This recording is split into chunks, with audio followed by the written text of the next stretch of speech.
Hello, friend. So here we are. We're going to wrap up this quarter of duality today.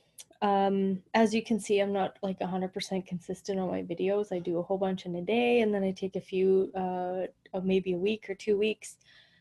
And I do a lot of studying. I have a first line mind, and I have 8 first lines in my design, and investigating and studying is my gig.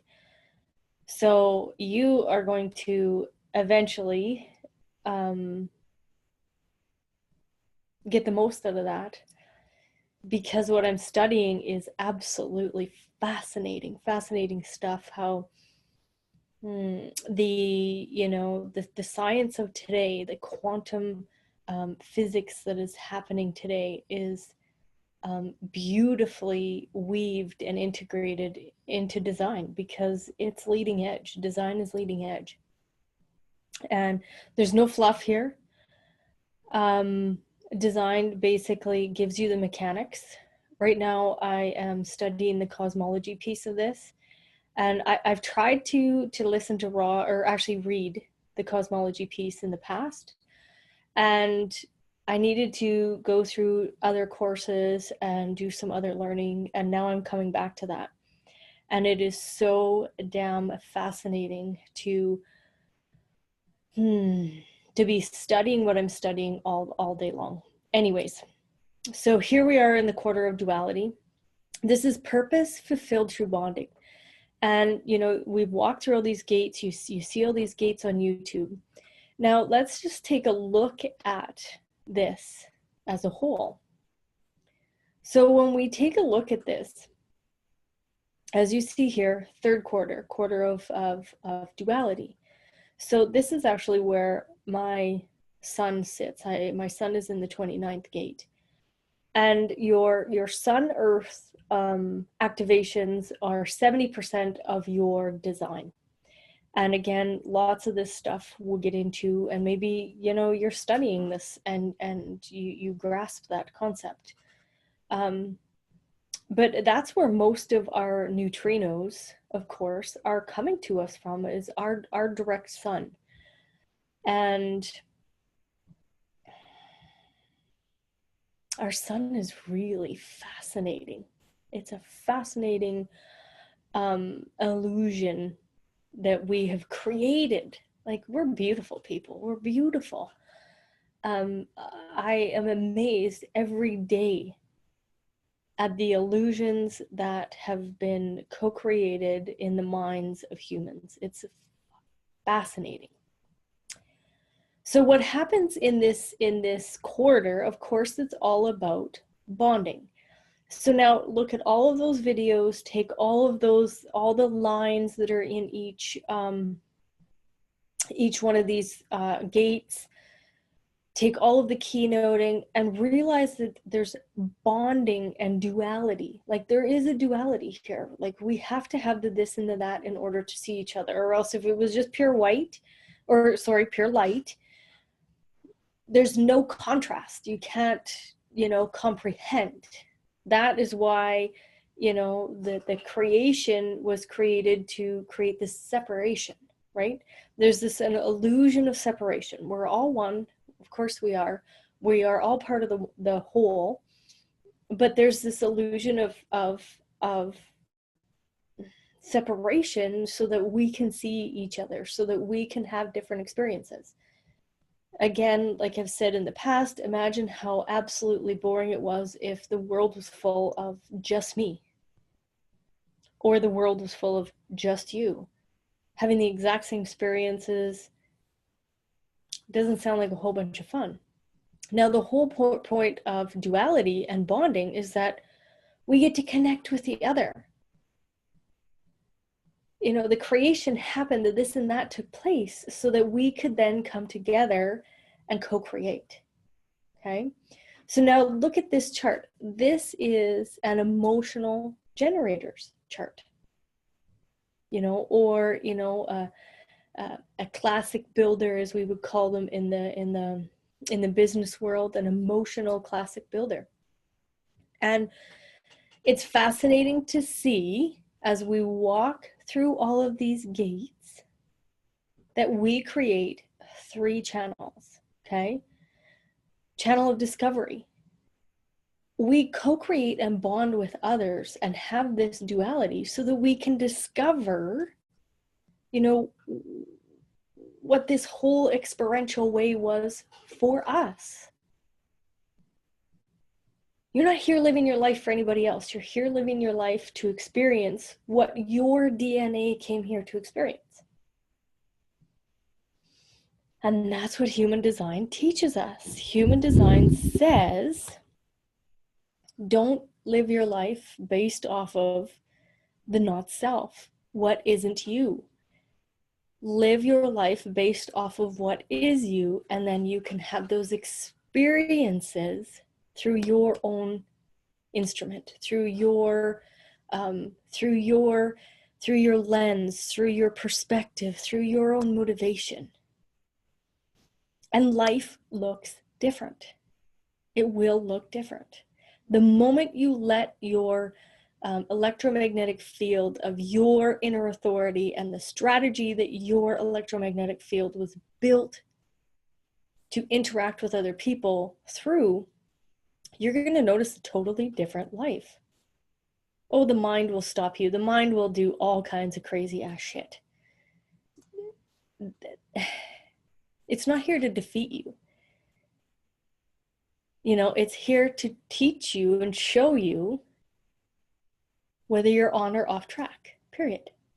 But it's not here to defeat you, but we let it defeat ourselves. Then we have the channel of abstraction. So isn't this fun, right? We have all of this experiential way, right? The human experiential way, 41, 30, 36, 35. And then our whole cyclical experiential way from the 53, 42, 29, 46, 13, 33, 56, 11, you know, over to the 47, up to the 60, 64. This is our cyclical experiential way. The abstraction of life, the experience of life. This isn't about, you know, reading a logical mathematical book. This is about having the experience and what experience is right for you to discover yourself. You know, what really confusing situation are you meant to get into so that you can come to a realization? That's what bonding's all about. You know, and then in that, the real intimate relationships that we can have as human beings. There's a ton of intimacy here in our bonding. You know, I have, like, you know, some really good girlfriends that I have very intimate conversations, and there's this intimate electromagnetic connection that happens. And it's not about us mating, right? Or co-creating, but it's about being able to have this abstract process and this discovery of self. Now, of course, as humans, we are here to mate. We are here to have more, right? We're to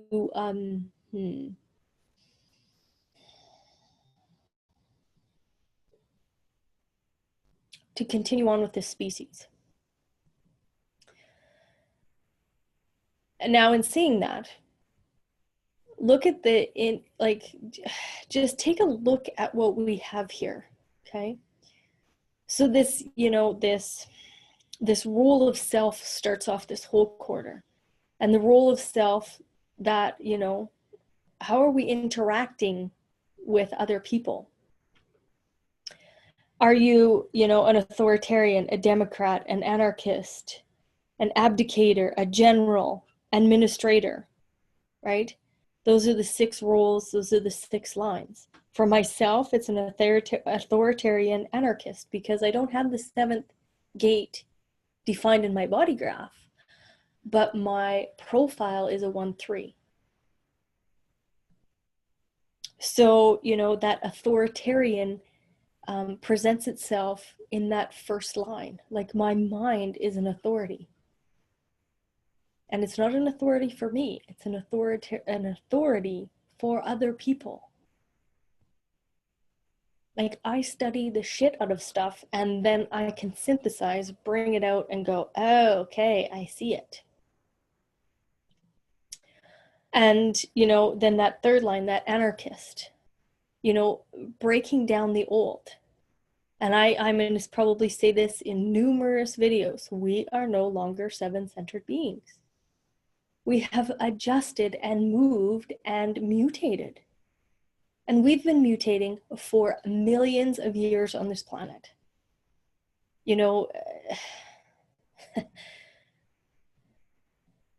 It's really interesting to see what some of the history books are trying to tell us, and yet scientists are discovering, and really mediums, psychics, anybody that is connected to, the energetic field, which we all are.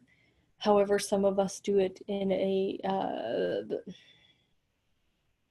do it more grace, with ease or grace, than others.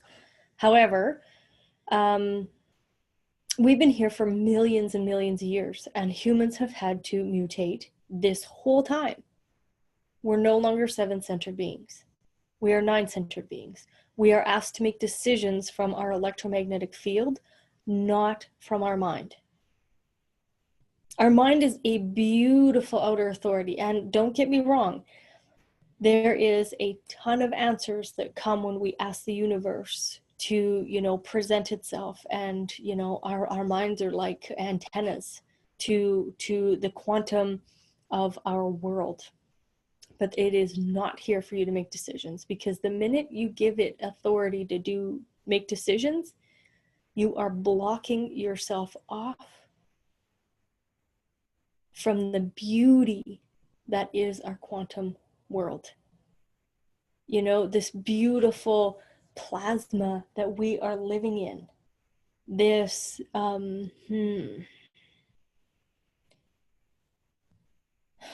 the information field is all around us at all times. It's flowing through us. We are living in it. It's like a fish in water. They don't even realize that they're in water until they're not. And that's us. We are in this information ocean, this, as Ra would say, this neutrino ocean. And the information is profound. And the minute that you're mucking up your mind, trying to have it make decisions, you cannot connect with that information field in a way that is built for you. Because what that not self mind will do is then have you make decisions that aren't correct. And the beauty of it is that we get to co-create with this quantum field as well as with the other.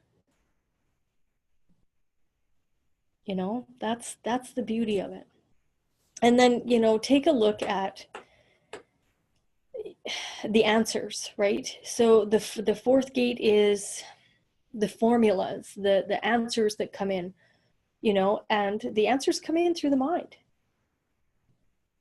The answers actually will be, the neocortex is what really shifted in this 9-centered being. The advent of this neocortex allowing us to decode the quantum field. So when you take a look at if this whole thing was defined, you have an emotional manifesting generator. And what do manifesting generators, what needs to happen with them in order for them to make decisions? They need to be asked. And then they need to be given time to provide the answer. So here, the answers are going to come in. And mostly, I'm not going to say, this is for everybody, but when you're awake and you're aware, and you co-create with someone, you interact, you go for coffee, you have a lunch, your coworkers, and maybe you've asked the universe a question the night before, and all of a sudden you're having a conversation with your friend and they say 2 words and you're like, poof, there's my answer. And I'm not saying that you can't get your answer, of course, just through a meditation. Of course you can. But it's fun to watch when it comes through the other. And we're built to do that. We're built to bond and have this dualistic reality and get the answers. And then it's about saying yes to an experience. This 29th gate, I have it again, it's my son. And when the sacral center lights up and it moves me, it's almost impossible to have it stop. I'm already in momentum. I'm already in motion. I am a pure manifesting generator with the 3420. The 29th gate is, hanging there. It is just waiting for that 46th gate to come and bring this real determination to my perseverance. And then we have the 59, the 59 and the 6. Here we are again, the 29 and the 46. We are just waiting to discover ourselves and discover ourselves in an intimate way with others, or, having that intimacy when we discover ourselves, however you want to play around with the keynoting, right? The 40th gate, it's really fun to watch that 40th gate. It's about deliverance, but it's also about denial. Knowing when to use that willpower. And if you don't have your ego center or your heart center defined, there is not a consistent, access to willpower. So just relax into your own strategy and authority. You will deliver when it's correct for you, and you will deny when it is not correct for you. I have mine defined. I also have this 40th gate. It's very interesting to watch it work. There'll be a denial when there is no energy for whatever's being asked of me. There's a denial. And then when there's energy for it and I can make the commitment and my sacral is said, I can deliver. It's fascinating to watch all this take place. And again, we have this 64. The 64 and the 47 side by side, saying, sometimes like co-creation is confusing. And that co-creation is confusing. And then all of a sudden there's this realization, okay, now I get it. I discovered blah, blah, blah. Or this relationship didn't have the intimacy that I wanted. Whatever it is, right? That was right for me. But we get to go through this abstract process.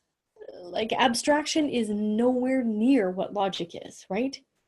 Abstraction is very abstract. We have no clue what the outcome is going to be. I don't care how psychic or tuned in you are. You are not meant to know your step-by-step life. We are meant to have unexpected things pop up in our world. That's the fun of it. We're not supposed to be here, trudging through this. It's about being awake and being in awe. Our reflectors bring us that, that energy of awe. There's this surprise that happens, and we're built to have these surprises. And then again, that 6th gate, this is really the control factor. This is the whole energetic that says, that starts off that emotional wave. And know that, remember, we're moving into this shift in 2027, and this emotional wave is going to be taken away from us because this motor's breaking down. This is going to be really fascinating for us to watch this. It's too bad that Ra didn't survive and on this material, 3D realization. Of course, he's moved on to a different dimension, and I know that he's here still,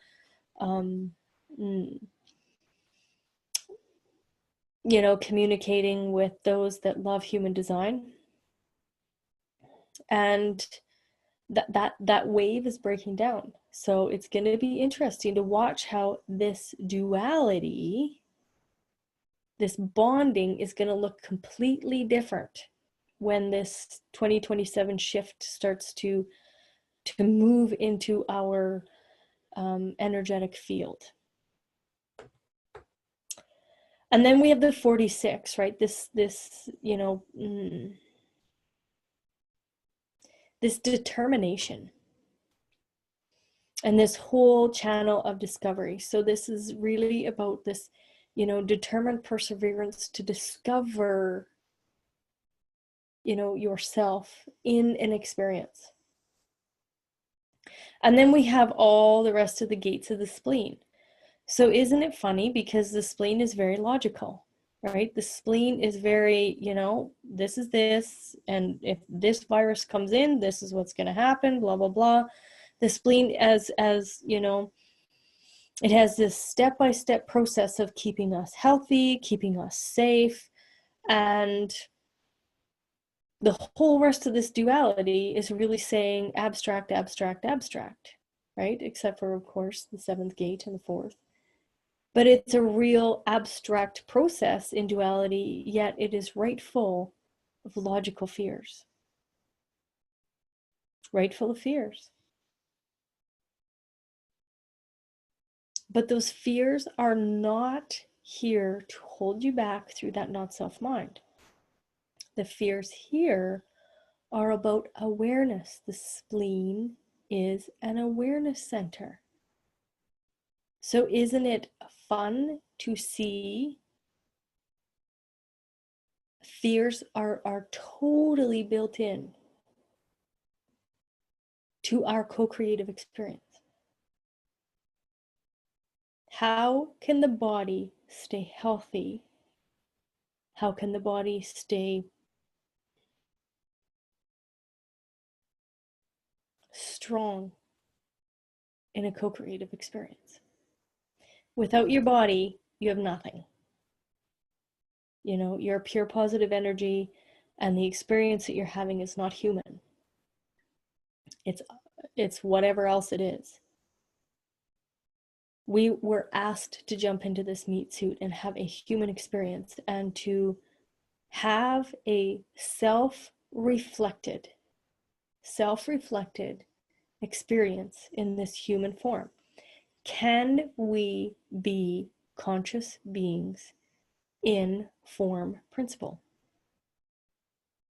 That's all this human experience is all about.